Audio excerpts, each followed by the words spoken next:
Now on PBS. Does your homeowner's policy cover what you think it does? When I first got my policy, I got a full replacement insurance policy. And I found out that wasn't the case when the house burned. The big companies sell themselves as friendly and helpful, but are they really on your side? People basically were offered a lot less than what they deserved. It's like calling 911 and getting hung up on. Now, and Bloomberg Markets Magazine investigate the ways insurance companies are squeezing profits from your claims. The first commandment of the insurance industry is thou shalt pay as little, as late as possible. All that on Now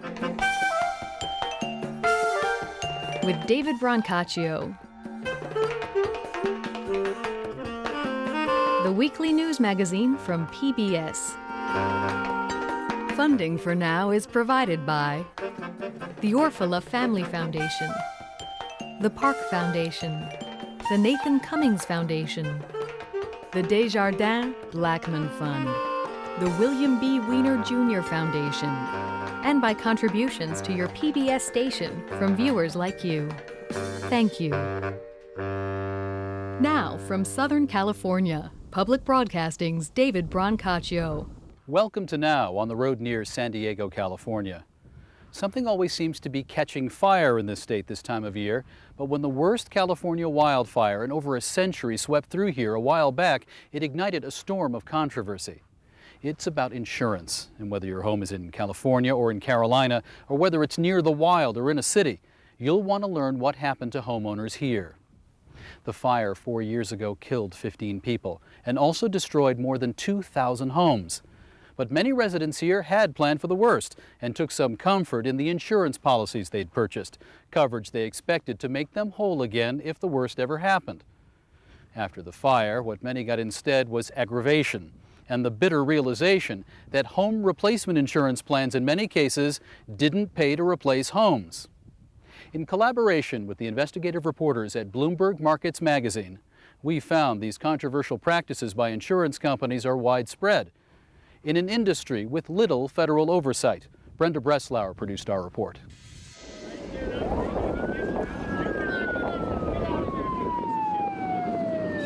October 2003.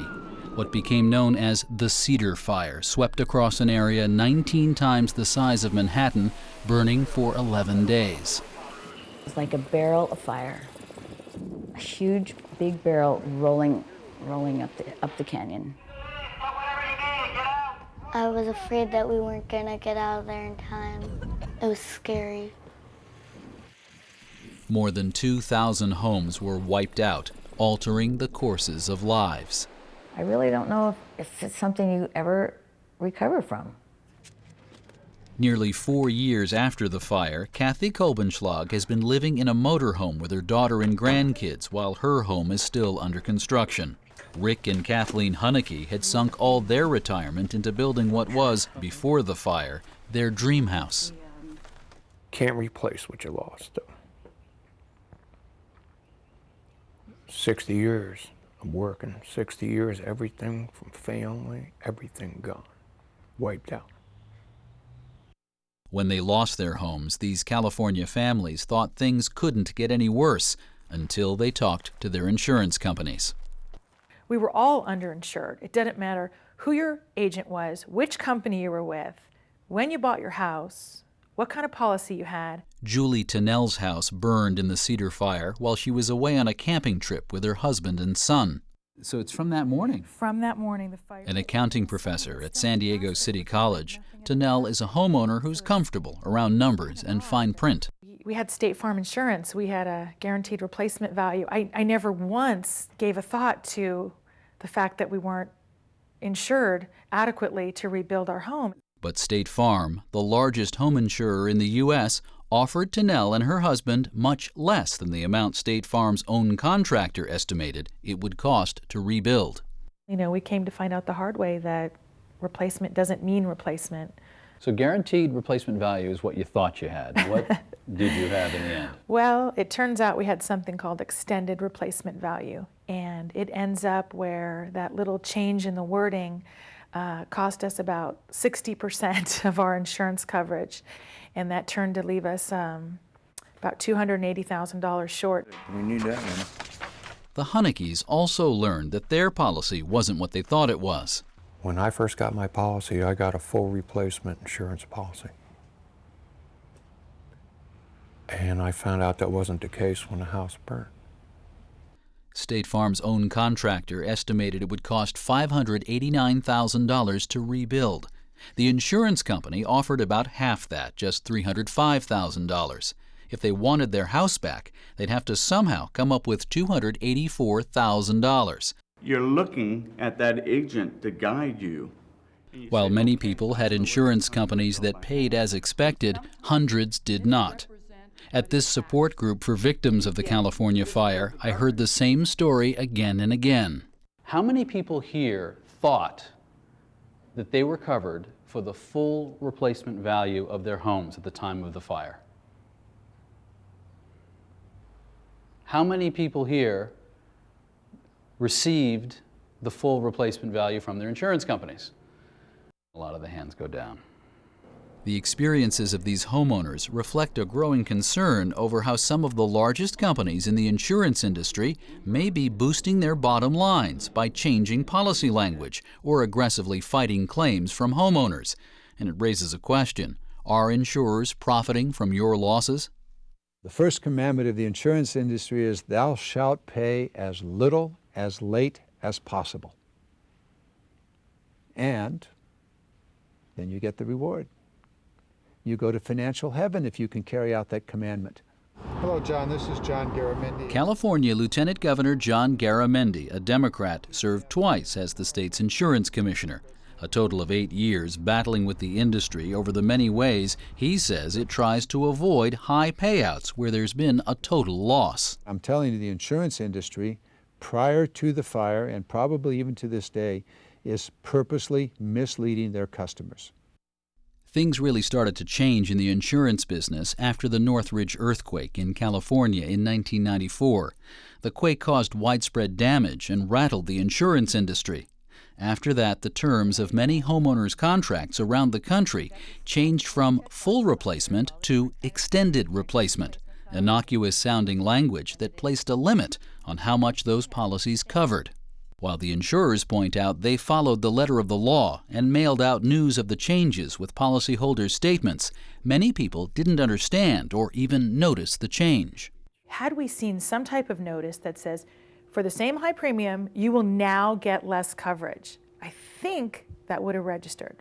Also, just the word extended replacement coverage. It sounds good, doesn't it? We have extended coverage. That sounds even better than guaranteed coverage, doesn't it? That's where some people even reported that they were told by their insurance agents that it was actually better, because now you have extended coverage. Laundry room, storage room. Rick Honecke says he was told just that by his State Farm agent. It's a better policy, and don't worry about it. It's fine. You'll have plenty. And it's not just California. Reporters David Dietz and Darrell Preston of Bloomberg Markets magazine have just completed a 6-month investigation of the insurance industry. Since the early 1990s, the industry's changed its whole approach to paying claims. They no longer just look at a claim, make sure it's legit, and then pay it. Now they drag their feet, fight it, challenge it, anything to keep from paying. In every kind of disaster, from house fires to hurricanes to tornadoes, the Bloomberg reporters found similar patterns across the country. When there's a disaster, they found the companies that homeowners count on to make them whole again frequently pay less than what the homeowners think their policies promise, even when homeowners say they had firm assurance from their agents that they were fully covered. People basically were offered a lot less than what they deserved. It's like calling 911 and getting hung up on. Meanwhile, the industry's overall profits have been soaring. Even in 2005, with Hurricane Katrina becoming the costliest disaster in American history, insurers reported record profits of $47 billion. Then last year, the industry racked up its highest profit ever of $67 billion. The profits are enormous at a time when they're continuing to put pressure on people to accept lower amounts of money. How did this happen? Well, consider one factor. In the early 1990s, Allstate Insurance hired an influential New York-based consulting company. McKinsey & Company works with businesses to figure out ways to make more money. McKinsey began advising Allstate Insurance to hold down costs by changing the way it dealt with policyholders. To this day, the McKinsey documents are a closely guarded secret. But David Berardinelli, a Santa Fe, New Mexico attorney, managed to get a hold of them. The documents that we discussed. Berardinelli makes his living suing insurance companies, and 6 years ago, during an accident case unrelated to the California fire, he gained access to more than 12,000 pages of documents McKinsey provided to Allstate in the early 90s. He's been fighting to use the documents in court ever since. Why does Allstate work so hard to keep this information out of public view? It would be a public relations disaster, because it is, when you strip away all of the fancy wording and all of the insurance company jargon, simply a plan to transfer money from the pockets of policyholders into the pockets of shareholders and top executive management. Berardinelli had to return the documents to Allstate in the course of his case, but he took copious notes, and using these notes, he was able to show us what a jury has never seen, his recreations and excerpts of McKinsey's advice to Allstate. So on the slide here, zero-sum economic game, it reads, Allstate gains, others must lose. These are the words of who, the consultant? These are McKinsey's words. To Allstate. To Allstate. He said McKinsey was emphasizing the point that if Allstate was too generous to its policyholders, there'd be less money left for its shareholders. That's the zero-sum game, he says. This is a very popular business term. It means, in essence, that to make money in business, you have to take it away from somebody else. Now, that's okay for IBM or GE or Intel. But the problem is that insurance is not a regular business. You're taking people's money on a promise, and you're promising to pay it out at a later time. I know what happens to people at those moments. I know they can be frozen with fear. It's quite a different picture than the one painted by the company. For 57 years, Allstate has advertised itself as the good hands people. You're in good hands with Allstate. Berardinelli says McKinsey also used the term good hands on a slide showing how to settle claims. It suggests that 90% of customers should get the good hands treatment, but if they don't settle quickly, the other 10% should get boxing gloves. You see this term, boxing gloves. Is that your term? No, that's the term that was used by McKinsey. No longer good hands, but put on the boxing gloves is the idea. That's correct. If you want full payment, you're going to get boxing gloves. That means years of drawn-out, no compromise, mad dog litigation. David Thiefelt's been fighting Allstate to rebuild his 2-bedroom, 2-bath home lost in that California fire. He says he's seen those boxing gloves in action. Deny, delay, and defend. The main one you experience is delay. You know, they want documents of everything. They want as many photos as you can find, videos you can find, who gave you an estimate for hauling away debris, who gave you an engineering estimate, and then they subpoena all those people. And then they cancel their appointment with them, and then they reschedule them, and then they cancel it again, and then they reschedule it. And they just drag it and drag it and drag it and drag it until you're almost 4 years out. Last month, after nearly 3 years of battle, Thiefelt settled for $112,000. That's $56,000 less than Allstate originally offered, and nearly $250,000 less than his contractor told him he needs for rebuilding. But he felt victory in court was far from certain, and he realized he would lose financially even if he won. It would have been a wash because the attorneys would have cost so much. And then if it were to have lost, well then Allstate's attorneys is going to come after whatever value is left in me, which for me is the lot here. So, stuck. What would be the point of spending so much money to fight a smaller claim? To set an example, to let other people know that if you challenge our values, we will spend obscene amounts of money to crush you. A number of Berardinelli's slides dealt specifically with how to be tough in lawsuits. One advised many plaintiff attorneys yield to more aggressive tactics. Another recommended stand firm on final offer with no real negotiation. From the point of view of a guy who sues insurance companies for a living, these are fighting words. You have a financial interest in reading into the original consultant's documents a negative intent. I mean, you're a lawyer who represents people who feel they haven't gotten what is due to them. Didn't that color your perception? I think the slides speak for themselves. A good hands to boxing gloves style of claim handling is not something I made up. If you have a positive interpretation, I would be surprised to hear it. Which we're going to show. And in case after case, Allstate has fought to keep the McKinsey documents out of court, claiming they contain trade secrets. In this 2005 hearing in a Kentucky courtroom, a judge heard evidence about the McKinsey documents. Allstate has stated in its motion practice that they paid millions of dollars for these documents, and if they fell into the wrong hands, could prove to be disastrous to Allstate because Allstate would lose its competitive advantage. Earlier in this case, the judge had ruled the documents were, quote, not the Colonel's secret recipe, and ordered Allstate to disclose the documents to the plaintiff's legal team. But that hasn't happened yet. And Kentucky's not the only state. In New Mexico in 2004, a judge ordered Allstate to turn over the documents. Allstate refused to comply, later characterizing its actions as respectful contempt of court. Instead, Allstate chose to voluntarily lose the lawsuit and appeal. And in Missouri, Allstate is being fined $10,000 per day since July 6th for not making the documents available publicly. They hire attorneys that will just fight till the end to keep those documents from being made public. How much impact did the McKinsey documents have on Allstate? Allstate won't say, but consider the profits. In the 10 years before McKinsey, Allstate was making an average of $82 million a year in pre-tax operating income. But in the 10 years after McKinsey, that rose 30-fold to an average of $2.7 billion a year. Their profits have increased phenomenally in the last 10 years. But Allstate wasn't the only company McKinsey was working for. Like a good neighbor, State Farm is there. State Farm also hired McKinsey.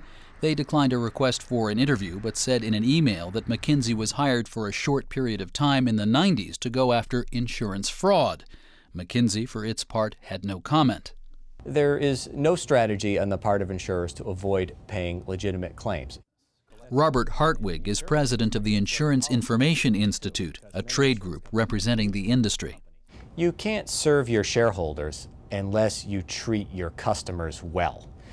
If you don't provide a good service, whether it's insurance or any other industry, you're ultimately going to do a disservice to your shareholders because you're going to be a company that loses customers, that loses market share, that sees its profit decline ultimately. The fact of the matter is that the insurance industry, for the most part, has to obey the Wall Street mandate of ever-increasing quarterly profits. How do you do that? Well, you can do that by increasing your book of business, go out and sell more, or you can do that by stiffing the customer. And the industry runs away from risk. They're supposed to be in the risk business. Well, that's a ridiculous statement by Mr. Garamendi, not supported by any facts whatsoever. The reality is that the insurance industry is insuring more property, more lives, more liability-related risks than any time in history. It's fair to say there are a lot of reasons for the industry's phenomenal growth, including a 1999 change in federal law that allowed insurance companies to branch out into banking and investment work. But that's not the whole story. At a financial conference last December, Allstate's then CEO Edward Liddy talked about saving money by limiting expensive claims in high-risk areas. We've limited new business in some markets and not renewed coverage in others. And it's not just Allstate. Since the record hurricanes and other storms of 2004 and 2005, several of the leading insurance companies have stopped writing new policies in some high-risk areas. These areas reportedly include earthquake and fire country of California, parts of the hurricane-prone South, and even some of the quieter coastlines of the Northeast. Is it the case that after several years of record catastrophe losses, that some insurers have scaled back their exposure in places like Louisiana or Mississippi or Florida? Yes. Hartwig says this is the fault of state regulators who don't allow companies to charge significantly more in these areas. Insurers are left with no other option in a state like Florida, which is the most disaster-prone state in the United States, other than to scale back their exposure there. So who is looking out for the 60 million U.S. homeowners who pay more than $43 billion a year in insurance premiums? Well, it depends on what state you're in. Since 1945, insurance companies have been exempt from many federal antitrust laws that would, among other things, keep them from working together to set prices. Almost all regulation is left to the states. The problem is that the regulation we have is so fractured and so weak that very, very few insurance companies get punished in any significant way when they commit wrongdoing. In many cases, the only sheriff in town is the state insurance commissioner. Many of the insurance commissioners are beholden to the industry because they take money from them to finance their campaigns. And if you look at the record, fines are very few and far between and relatively low. John Garamendi is an exception. As California Insurance Commissioner, he imposed more than $18 million in fines against carriers for mistreating customers. But when it came to preventing the problems that surfaced after the Cedar fire, he could only do so much. Within the legislature, the insurance industry is one of the biggest contributors. And, money talks. The insurance industry, was very effective in killing or weakening proposals that we put forth. Allstate declined our request for an interview, but in an email said the company's been doing a good job and said customer satisfaction with Allstate remains high. It's been almost 4 years since the Cedar fire, and the industry points out homeowners are rebuilding, and that wouldn't be happening unless insurance companies were living up to their policies. But in Julie Tennell's case, her insurance check only stretched enough to pay off the $220,000 remainder on the mortgage on her old house. Left with just a scorched plot of land, how did she pay for her new home? 100% debt. You borrowed the money for it. Borrowed all the money for it. And you have to pay it back. To build any home, we had to take on debt. Our whole financial picture is completely different than before the fire. I would go back to that day anytime. Julie Tennell and her husband decided not to sue and to move on with their lives, though she is still speaking out to warn others.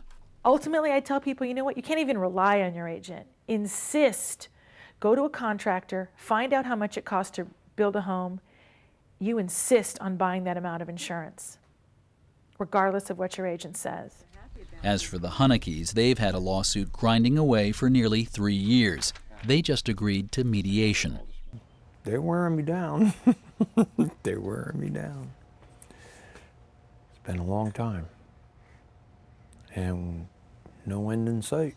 All of these were burned. This looked like a bomb had been dropped. But Kathy Kolbenschlag is fighting on.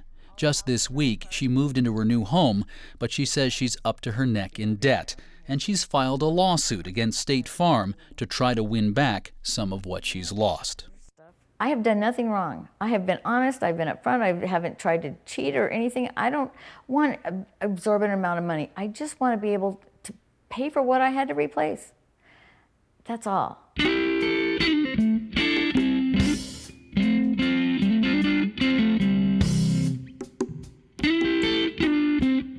You can find more on this story and the investigation by Bloomberg Markets Magazine of the insurance industry on our website. pbs.org is the way to begin that digital voyage. Now here's a hint about what we're working on for next week's program.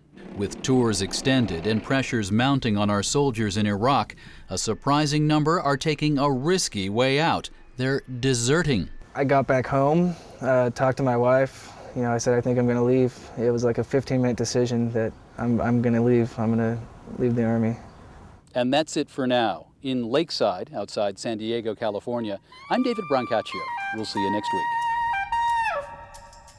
To order this episode of Now on DVD, call PBS Home Video at 1-800-PLAY-PBS.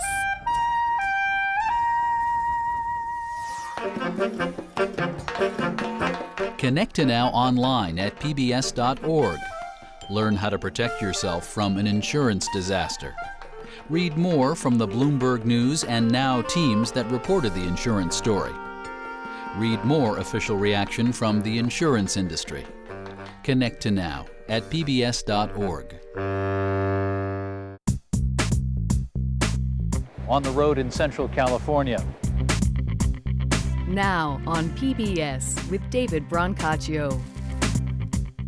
I'm reporting from St. Thomas, Pennsylvania. On the road every week, taking on the issues that matter to you, where you live. Welcome to Cincinnati, Ohio. When I say the word Philadelphia, what do you think of? Get Now whenever you want.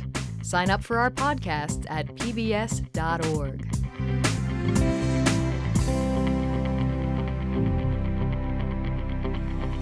Funding for Now is provided by the Orfalea Family Foundation, the Park Foundation, the Nathan Cummings Foundation, the Desjardins Blackman Fund, the William B. Weiner Jr. Foundation, and by contributions to your PBS station from viewers like you.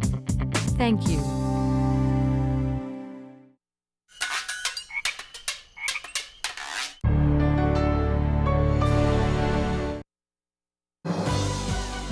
We are PBS.